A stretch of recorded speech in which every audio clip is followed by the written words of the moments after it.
Chapter 19. The two angels arrived at Sodom in the evening, and Lot was sitting in the gateway of the city. When he saw them, he got up to meet them and bowed down with his face to the ground. "My lords," he said, "please turn aside to your servant's house. You can wash your feet and spend the night, and then go on your way early in the morning." "No," they answered. "We will spend the night in the square." But he insisted so strongly that they did go with him and entered his house.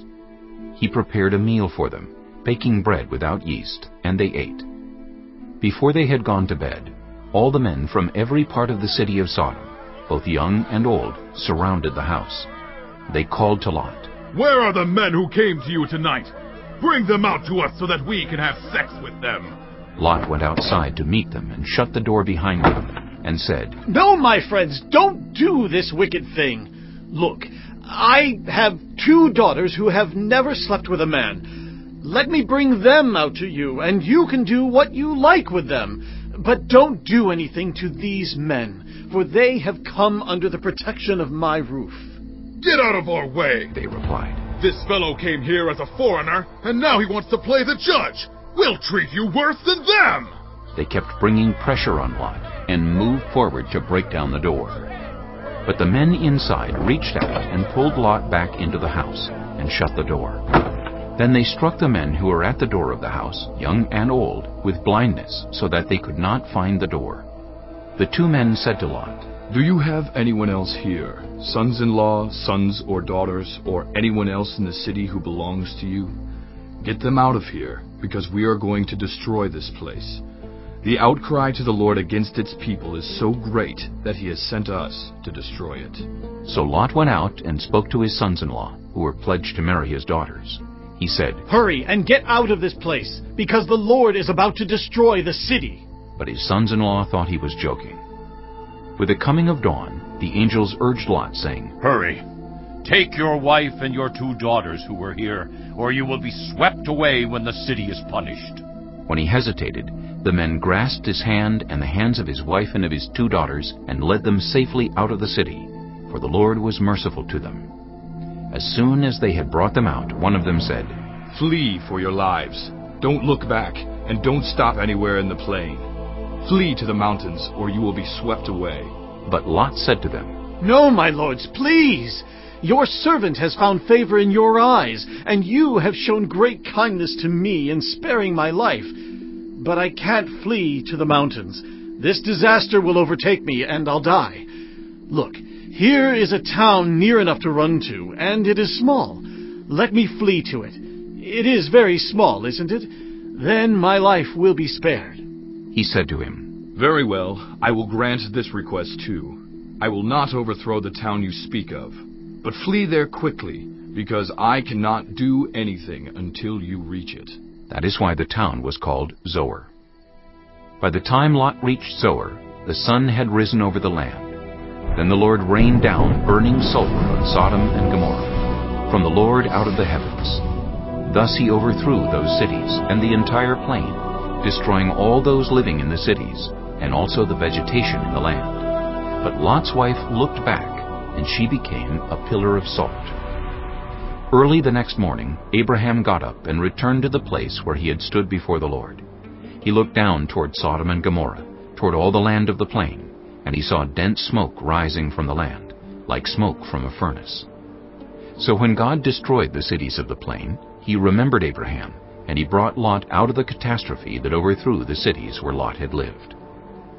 Lot and his 2 daughters left Zoar and settled in the mountains, for he was afraid to stay in Zoar. He and his 2 daughters lived in a cave.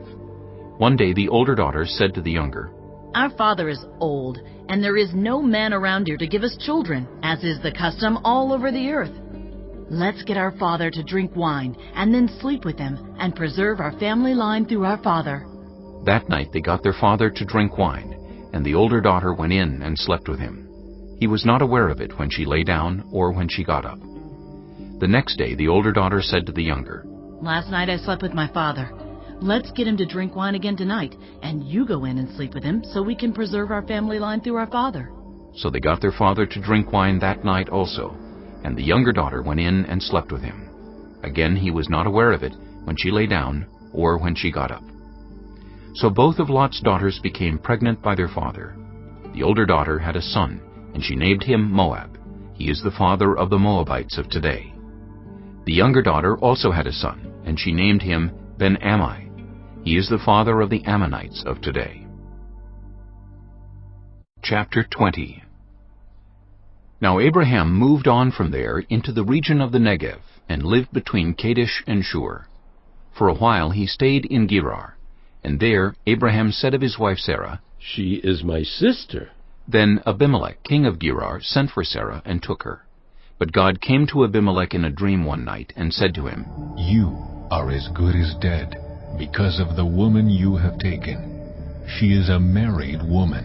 Now Abimelek had not gone near her, so he said, "Lord, will you destroy an innocent nation? Did he not say to me, 'She is my sister'? And didn't she also say, 'He is my brother'? I have done this with a clear conscience and clean hands." Then God said to him in the dream, "Yes, I know you did this with a clear conscience, and so I have kept you from sinning against me. That is why I did not let you touch her. Now return the man's wife, for he is a prophet, and he will pray for you, and you will live. But if you do not return her, you may be sure that you and all who belong to you will die." Early the next morning, Abimelek summoned all his officials, and when he told them all that had happened, they were very much afraid. Then Abimelek called Abraham in and said, "What have you done to us? How have I wronged you that you have brought such great guilt upon me and my kingdom? You have done things to me that should never be done." And Abimelek asked Abraham, "What was your reason for doing this?" Abraham replied, I said to myself, "There is surely no fear of God in this place, and they will kill me because of my wife. Besides, she really is my sister, the daughter of my father, though not of my mother, and she became my wife. And when God had me wander from my father's household, I said to her, 'This is how you can show your love to me. Everywhere we go, say of me, "He is my brother."'" Then Abimelek brought sheep and cattle and male and female slaves, and gave them to Abraham, and he returned Sarah his wife to him. And Abimelek said, "My land is before you. Live wherever you like." To Sarah he said, "I am giving your brother 1,000 shekels of silver.